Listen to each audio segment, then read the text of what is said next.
character, he licks the Meleid's hand because dragon saliva is a very potent healing elixir, except it also is very potent for the bedroom stuff. And the main character didn't know that. He had to learn that later. Nothing happens in between the two of them, I think, but let's just say he learns very well that what his saliva does.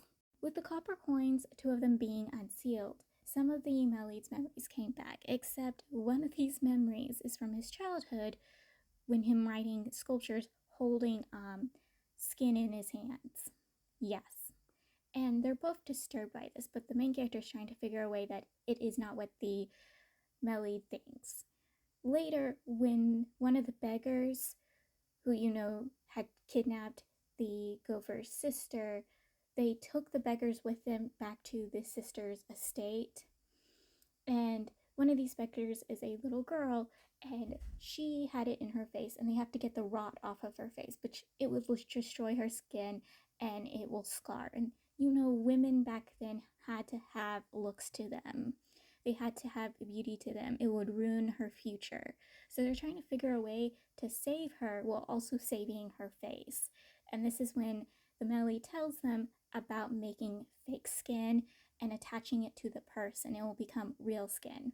So him and the stonemason and the main character makes the fake skin together.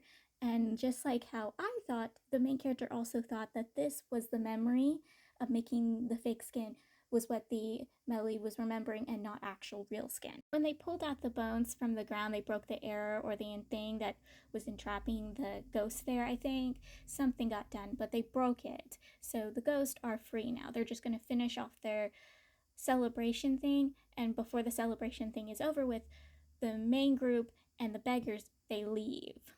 Even though they said they couldn't leave before, but they now can leave. I guess because the era is broken, the boundary was broken that was entrapping them to stay, making the ghosts keep them there. So now they can leave. The upper ghosts, they stay because, again, they have the promise they have to keep. But once the party is over with, the ghosts who were entrapped in the village is free to go now, and so were they, because again, their promise was kept. They won't have to keep the promise anymore because, again, the ghost is able to move on, and so they themselves can move on. Remember how they needed the gopher's sister's blood to free the parents from the bell that they're entrapped in? Yes. So they return back to her state. They free her parents. The Meleid does a ritual to make sure that they get to the afterlife, but sadly they're unable to see the spiritual forms of their parents because they've been so long entrapped in the bell, they can't actually misfate a spiritual form. So all they can do is ding ding ding before they leave. Now the gopher, he's still there. Even though he stated after his parents were able to move to the afterlife, he would move to the afterlife, but it seems like he hasn't yet. He wants to stay for his sister's birthday celebration, so either he's going to move to the afterlife after the birthday celebration, or he will continue his journey with the others. I'm not sure which one it is. So the brat, he foretells the location of somebody involved of what happened to the main character, and this location reveals to be the Meleid's home, or a place that the Meleid used to stay in, because they find the Meleid's handwriting. They also find a bird who is very attached to the Meleid and is the Meleid's pet.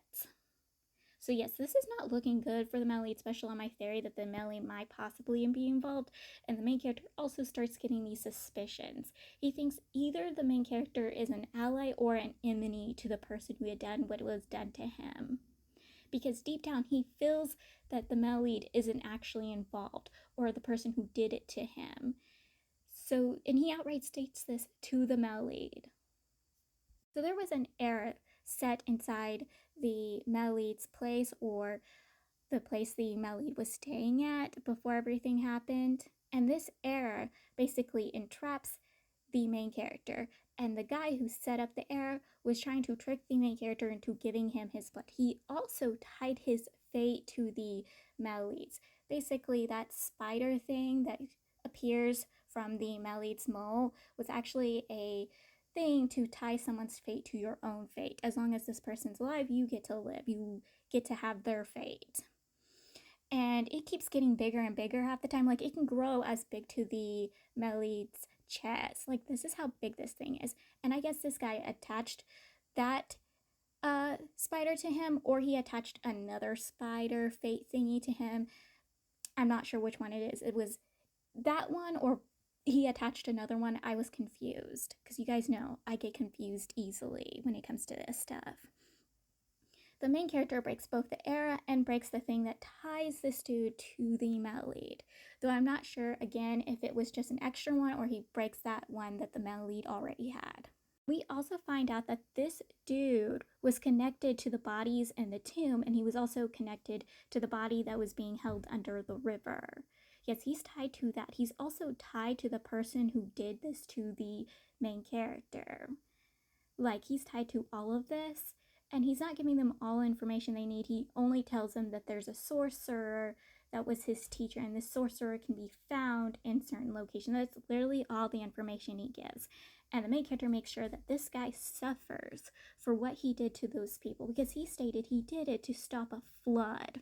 Literally, a flood that would kill more than what was he killed and imprisoned into the tomb. He tries to state that he did it for the good and the just, and the main character's not having it. He's like, no, you didn't even get these guys' permission or acknowledgement when you use them for sacrifices for a flood you believe is to come, a flood that isn't supposed to come for a while. Yes, I'm not going to allow this. You're going to suffer what you did to those people. The main character and the male lead, they decide to stay at the place the male lead was staying at, or the male lead's place, to investigate and look into things while they send the brat and the stonemason back to the Gopher's sister's place to make sure everyone there doesn't worry and get anxious.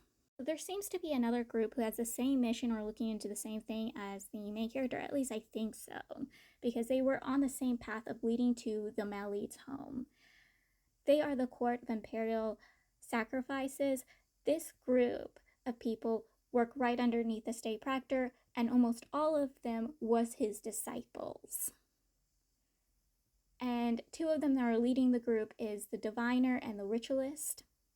And the diviner basically feels the fate of someone who is very much like their state proctor, but she knows it can't be their state proctor because their state proctor should be back at home base in seclusion, and if he leaves seclusion, he will put himself in danger. So she can't believe it's him, but this person feels exactly like her state proctor, and it's typically, I'm pretty sure, the male lead who she feels, because again, I'm pretty sure the male lead is the state proctor or involved or connected to the state proctor, because they have to be right? Like, the clues are just really much pointing fingers at the male lead being the state proctor.